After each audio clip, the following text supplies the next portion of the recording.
ଛୁଟିରେ ମାମୁଁ ମାଉସୀ କିମ୍ବା ପିଉସୀ ଘରକୁ ବୁଲିଯିବା କଥା ଶୁଣିଲେ ପିଲାଙ୍କର ଆଉ ଗୋଡ଼ ତଳେ ଲାଗେନି। କ'ଣ ଠିକ୍ କହୁଛି ନା? ଏଇ ଲକ୍ଷ୍ମୀ ପୂଜାରେ ଆମେ ବୁଲି ଯାଇଥିଲୁ ନଣନ୍ଦଙ୍କ ଘରକୁ। ଝିଆରୀ ଯିବା କଥା ଶୁଣି ପିଉସୀ ତାର ଅତି ପ୍ରିୟ କରଡ଼ି ଭଜା ବନେଇଥିଲେ। କାହିଁକି ନା ଭୁବନେଶ୍ୱରରେ ଆମକୁ ଏସବୁ କୋଉଠି ମିଳୁଛି। ସାଙ୍ଗେ ସାଙ୍ଗେ ଗୋଟେ ଦେଶୀ ଷ୍ଟାର୍ଟର ଆଇଟମ୍ କରିକି ପରସି ଦେଇଥିଲେ। ଚାଲନ୍ତୁ ତାହେଲେ ଆମେ ନଣନ୍ଦଙ୍କର ତିଆରି କରିଥିବା ସେଇ ବାଉଁଶର କରଡ଼ି ଭଜା କରିକି ଦେଖିବା। କରଡ଼ିକୁ ପ୍ରଥମେ ଭଲ କରି ଧୋଇ ନେବେ, ତାର ଖଟା ଅଂଶଟା ଯେମିତି ବାହାରି ଯିବ। ତାପରେ ତାକୁ ଚିପୁଡ଼ିକିରି ପିଠଉ ବଟା ଦେଇଦେବେ, ଯୋଉଥିରେ କି ଆପଣ ରସୁଣ, କଞ୍ଚା ଲଙ୍କା, ଜିରା ବାଟିଥିବେ।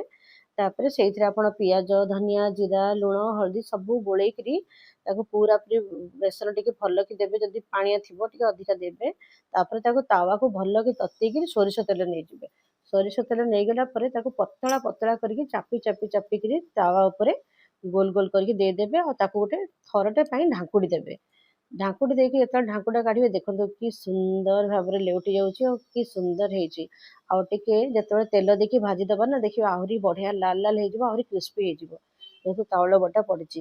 ମୋ ଝିଅ ତ ଖାଇକି ଏତେ ଖୁସି ହେଇଗଲା, ତାପରେ ଘରକୁ ବି ଧରିକି ଟିକେ ଆସିଲା। କହିଲା ଭୁବନେଶ୍ୱର ତ ଏସବୁ ମିଳୁନି, ଦେଖନ୍ତୁ କି ସୁନ୍ଦର ହେଇଛି। ଆପଣ ବି ଏମିତି ବନେଇକିରି ଖାଆନ୍ତୁ। ଆଉ କମେଣ୍ଟ, ଲାଇକ୍, ସେୟାର କରନ୍ତୁ। କମେଣ୍ଟ କରିକି କୁହନ୍ତୁ କେମିତି ଲାଗୁଛି। ଚ୍ୟାନେଲକୁ ସବସ୍କ୍ରାଇବ କରିବାକୁ କେବେ ଭୁଲିବେନି। Thank you.